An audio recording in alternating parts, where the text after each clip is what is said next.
아래 공포가 과장됐다. 위기는 오판스 시장. 이게 무슨 말일까요? 일단 이 지표를 먼저 한번 보시죠. 미국의 주간 실업수당 청구 건수입니다. 7월 27일을 보시면 25만 건이었잖아요. 그런데 8월 3일을 보시면 23만 3천 건입니다. 17,000건이 줄어들었습니다. 이것을 보면서 시장에서는 뭐라고 생각을 하느냐. 7월 27일에 25만 건이 된 것은 이게 일시적인 현상이었다. 실업수당을 많이 탄다는 것은 실업이 크다는 이야기인데 그 일시적인 현상은 기본적으로 이민자들이 많이 넘어오는 게 있고요. 여기에다가 허리케인의 역할도 굉장히 크다. 허리케인 베릴이 사실 시장을 휩쓸면서 그 피해가 심각했다. 이것하고요. 자동차 공장의 설비 개편도 한몫을 했다. 때문에 7월 27일에는 실업수당 청구 건수가 는 거다. 그러니 일시적이고 미국 경제는 지금 탄탄하자. 그래서 8월 3일에는 23만 3천 건으로 줄어들었다. 이 이야기가 핵심이거든요. 다시 말해서 R의 공포라는 게 R, 리세션을 말합니다. 경기 침체를 말합니다. 경기 침체의 공포가 과장됐다는 말이 여기서 나오는 겁니다. 이러다 보니까 시장은 어떻게 됐습니까? 시장은 그야말로 난리도 아니었죠. 지금 8월 5일 쇼크 이후로 말입니다. 시장은요, 미국 시장도 올라가고요. 일본 시장도 올라가고요. 유럽 시장도 올라가고요. 대만 시장도 올라가고 대한민국 시장도 올라가고 있습니다. 그만큼 과장됐다는 이야기가 시장에서는 굉장히 크게 작동을 한다는 의미입니다. 게다가 시장에서는요, 이렇게까지 나오니까 그러면 이게 미국의 경제가 좋다는 이야기냐 이렇게 이야기하고 있거든요. 그런데 여러분, 저는 글쎄요 여기에 한 표입니다. 무슨 이야기냐고요? 자, 당장 말입니다. 당장 실업률만 하더라도 장기 실업률 평균 이게 뭐가 잘못됐습니다. 4.29%가 아니고 장기 실업률 평균이 4.2%입니다. 4.2%. 이거 잘못됐습니다. 장기 실업률 평균이 4.2%입니다. 4.2%가 장기 실업률 평균이거든요.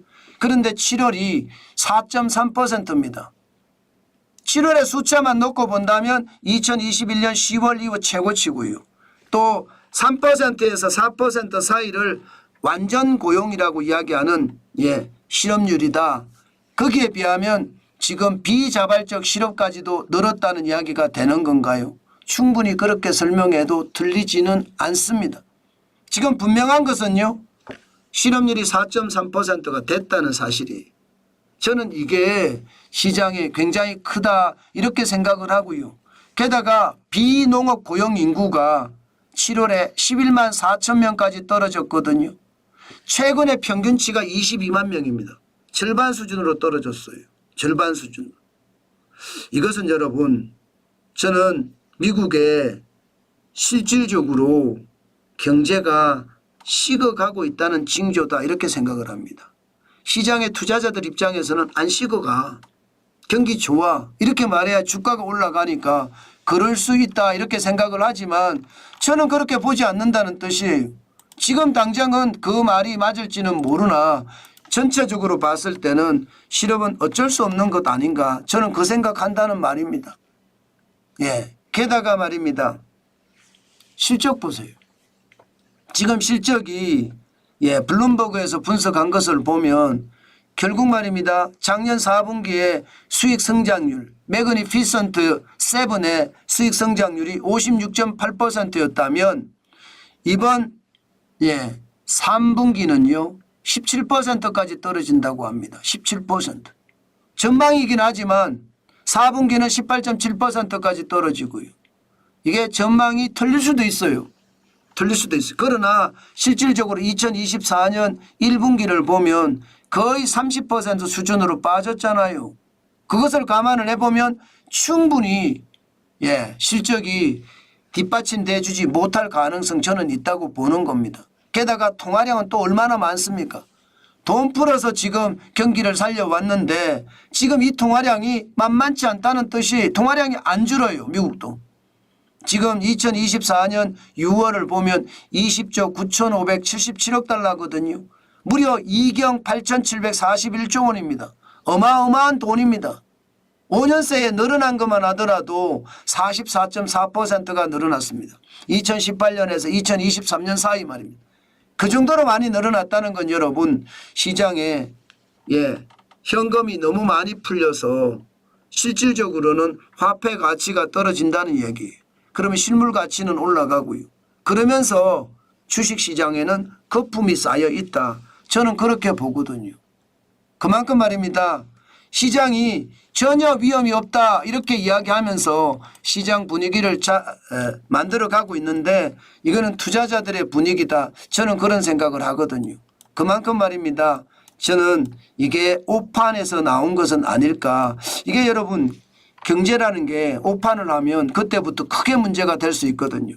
제가 생각하는 생각은 실업률이 4.3%가 올라갔다. 장기 실업률 평균이 4.2%보다 넘어섰다. 이것 여기다가 비농업 고용 인구가 최근 평균의 22만 명보다는 11만 4천 명이 됐으니까 많이 떨어졌다. 이것이 결국은 시장에는 위협으로 작동이 될 거다. 저는 그렇게 생각합니다. 그래서 여러분 시장은 반드시 말입니다. 반드시 합리적으로 봐야 됩니다. 이게 확정 편향이라고 하나요? 그냥 내가 믿고 싶은 것만 자꾸 믿는 분들이 많아요. 지금 뭐 정관진 TV도 보면 그런 분들 굉장히 많거든요. 댓글 올릴 때 뭐 저에 대해서 비판적으로 쓰시는 분까지는 괜찮은데 아예 인간성까지 말살시키려고 하는 사람들이 있잖아요. 그런 사람들은 확정 편향적인 사람들이거든요. 저는 그래서는 안 된다고 봅니다. 어떤 이야기든 합리적으로 생각해야 돼요. 어느 한쪽으로 치우쳐서 볼 것이 아니라 기울어진 운동장에서는 아무거나 할 수가 없습니다. 이게 평형된 운동장, 균형 잡힌 운동장. 저는 그렇게 봐야 된다고 보고요. 그렇게 균형 잡힌 운동장에서 봤을 때 여러분들의 자산이 더 늘어난다. 저는 그렇게 생각합니다. 그래야 된다고 생각하고요. 제가 주말도 빠짐없이 이렇게 계속하는 이유는요. 경제가 그만큼 주말에도 쉴 새 없이 돌아가고요. 그 경제는 주중에도 항상 대응을 해야 된다. 주말에 대응을 해놓으면 주중에 대응하기 좀 편하거든요. 그런 생각으로 여러분에게 말씀을 드리고 있다는 것 다시 한번 강조해 드립니다.